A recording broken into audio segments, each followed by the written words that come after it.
Remember when we were 15, Johnny? Do you remember how long life felt?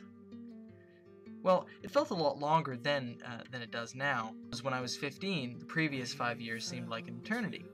Whereas now, the last 5 years of my life seem to have passed in a flash. It's a distressing comparison to make, to say the least.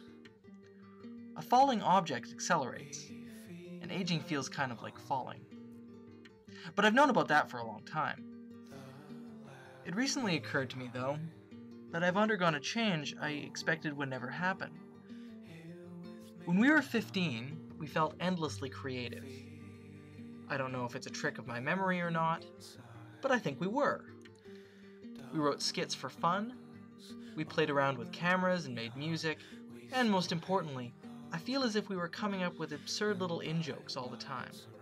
I mean, really absurd. I think about them now and some of them aren't even funny, but it doesn't matter, because they were funny to us, and they allowed us to keep the creative juices flowing. We were excited about the future, not necessarily because we thought it would be better than the past, but just because it was so big. I remember a conversation we had on a summer afternoon in front of your house.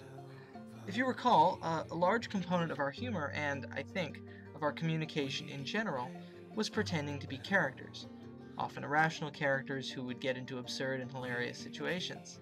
On this afternoon, we noticed that adults didn't make these kind of jokes. We wondered if it was generational. It didn't occur to us that we would ever stop. But I think we have. Of course, we still make jokes, and in a sense they're less formulaic than the jokes we were making as 15-year-old boys. But they lack something. They lack the manic frivolity of those years.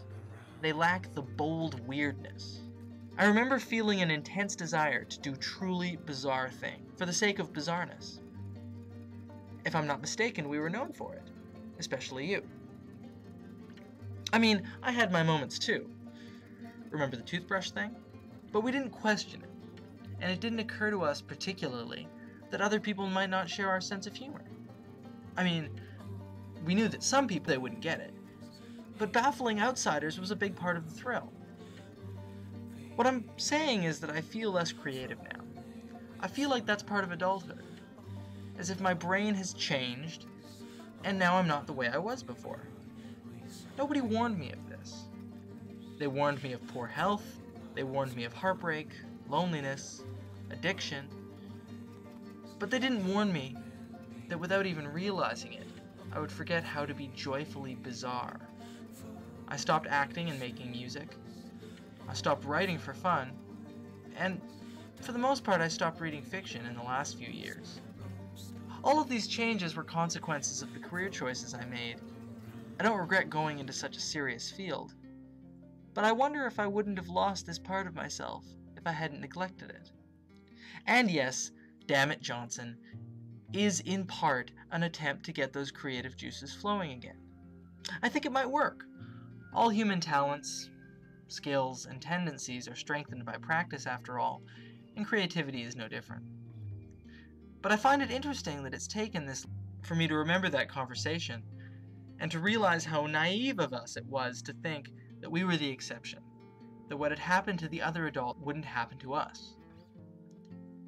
Being an adult isn't exactly boring, and I certainly have more freedom and control over my life than I did back then. But I have fewer ideas now about what to do with that freedom. I'll see you tomorrow, Johnny.